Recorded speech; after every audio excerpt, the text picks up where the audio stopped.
I've melted 2 tablespoons of butter. I'm going to add 2 tablespoons of Wild Tree's cinnamon sugar blend and stir that around.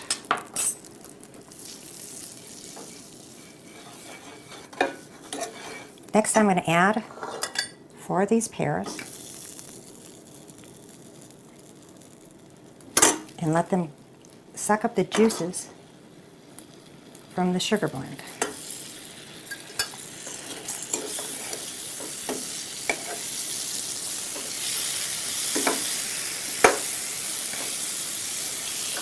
We're going to let them saute for a couple minutes just to get them a little bit soft.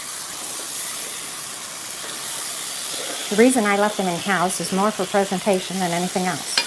So if you're in a hurry, you can actually cut them in smaller pieces and they'll saute a lot faster. But I'm just pouring this glaze right over them.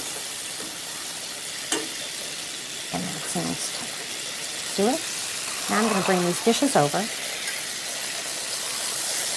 And I'm going to just lay them right in there.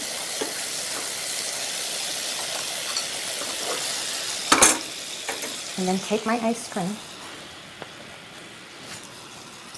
and scoop it right over the top.